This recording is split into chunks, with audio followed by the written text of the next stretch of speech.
सबको जय मसीह की। तो मेरे प्रिय भाई बहन, आप लोग कैसे हैं? उम्मीद करती हूँ आप लोग बहुत अच्छे होंगे और परमेश्वर आप लोगों को संभाल के रखे हैं। तो मेरे प्रिय भाई बहन, मैं एक प्यारा सा वचन लेके आप लोगों के सामने आई हूँ।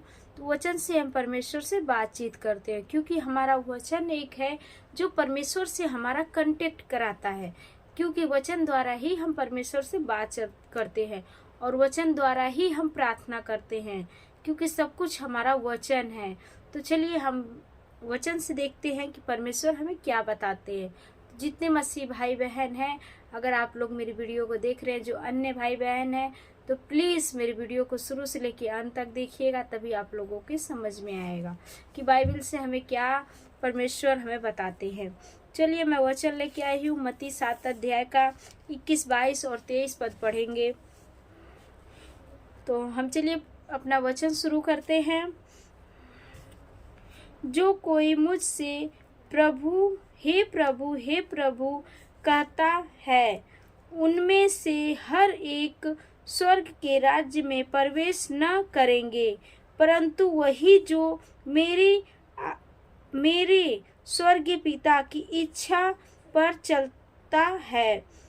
उस दिन बहुत से लोग मुझसे कहेंगे, हे प्रभु हे प्रभु हे प्रभु, क्या हमने तेरे नाम से भविष्यवाणी नहीं की और तेरे नाम से दुष्ट आत्माओं को नहीं निकाला और तेरे नाम से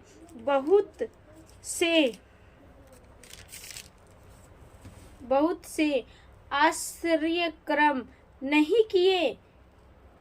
तब मैं उनसे खुलकर कह दूंगा, मैंने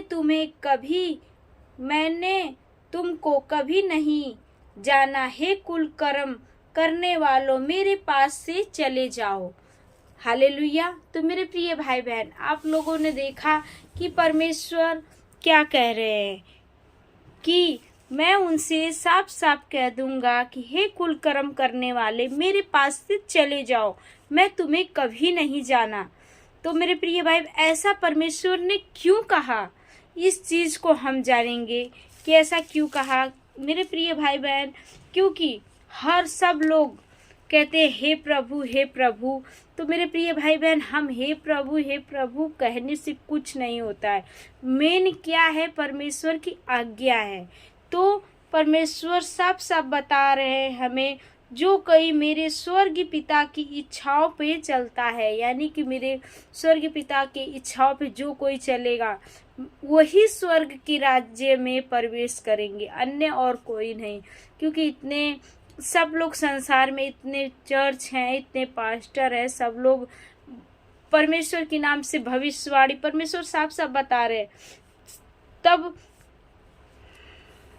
तब सब लोग कहेंगे कि हे प्रभु, क्या मैं तेरे नाम से भविष्यवाणी नहीं किया? मैंने तेरे नाम से दुष्ट आत्माओं को नहीं निकाला और तेरे नाम से मैंने आश्चर्य कर्म नहीं किए। तब सब लोग चिल्ला चिल्ला कहेंगे, परमेश्वर, मैंने तेरे नाम से तो बहुत लोगों का भला किया, बहुत लोगों के आश्चर्य कर्म किए, बहुत लोगों का दुख दूर किया, बहुत लोगों के साथ मैंने भलाई किया। तो मेरे साथ ऐसा क्यों हो रहा है? आप मुझे ऐसा क्यों कह रहे हैं कि मैं तुम्हें नहीं जानता? कुकर्म करने वाले, मेरे पास से चले जाओ। तो मेरे प्रिय भाई बहन, परमेश्वर का कहने का मतलब ये नहीं है कि आप परमेश्वर के नाम से दुष्ट आत्माओं को निकालो, किसी को ये करो वो करो, ऐसा कुछ नहीं है। वो सब करने से, वो सब तो शरीर की आशीष है। परमेश्वर से हम मांगेंगे तो परमेश्वर हमारे अंदर भी सामर्थ देंगे। हम जिसके लिए प्रार्थना करेंगे, अगर हमारा मन दिल साफ है, हम जिसके लिए प्रार्थना करेंगे, तो वो सामने वाला परमेश्वर पे विश्वास करेगा, तभी चंगा होगा। हमारे करने से नहीं होता है। जब वो जिसके लिए हम प्रार्थना करेंगे, उसको भी परमेश्वर पे विश्वास करना पड़ेगा, तभी वो चंगाई पाएगा या हर एक परेशानी से छुटकारा पाएगा, उसके बंधन टूटेंगे।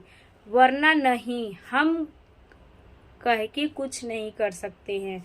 तो मेरे प्रिय भाई बहन, आप लोग, क्योंकि परमेश्वर की आज्ञा मानना जरूरी है। परमेश्वर ने जो जो आज्ञा दी हैं, वो सब आज्ञा हमें माननी है, तभी हम परमेश्वर के राज्य में, स्वर्ग में हम प्रवेश कर सकते, वरन हम नहीं कर सकते, क्योंकि हमें परमेश्वर इजाज़त नहीं देंगे।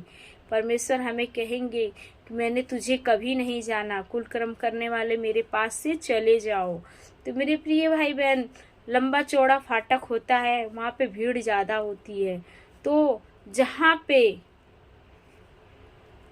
पे परमेश्वर होते हैं, वहाँ पे 100% में से 1-2% ऐसे लोग होंगे जो सच परमेश्वर के सही मार्ग पे चल रहे हैं। नहीं तो बहुत से लोग परमेश्वर के नाम से कहते हैं मैं परमेश्वर में हूँ, मैं मसीह को मानता हूँ, लेकिन उनकी आज्ञाओं का पालन नहीं कर रहे हैं। जो परमेश्वर की आज्ञा का पालन है, जो परमेश्वर ने आज्ञा हमें दिया है। परमेश्वर कहते हैं जैसा मैं हूँ वैसी मेरी चाल चलो, मेरे बोली बोलो, मेरे जैसे मैं उठता था, बैठता था, चलता था, फिरता था, ठीक मेरी चाल चलो। तो मेरे प्रिय भाई बहन, हमें परमेश्वर की चाल चलना है। तो मैं उम्मीद करती हूँ आप लोगों को ये वचन आप लोगों के जीवन में आए और आप लोग ये इस वचन को सुने और ग्रहण करें और आप लोग ये वचन पे चलने वाले बने और एक सच्चा मसीहा बने। परमेश्वर को धोखा मत दीजिए। बस मैं यही कहना चाहती हूँ। तो ये वचन आप लोगों को खूब सारी आशीष दे और मैं आगे भी अच्छे अच्छे वचन परमेश्वर के लेके आप लोगों के सामने आऊँगी। तो मेरे प्रिय भाई बहन, मुझसे अगर कोई गलती हो जाए तो प्लीज़ उसके लिए माफ़ करिएगा। सबको जय मसीह की। Good night. God bless you.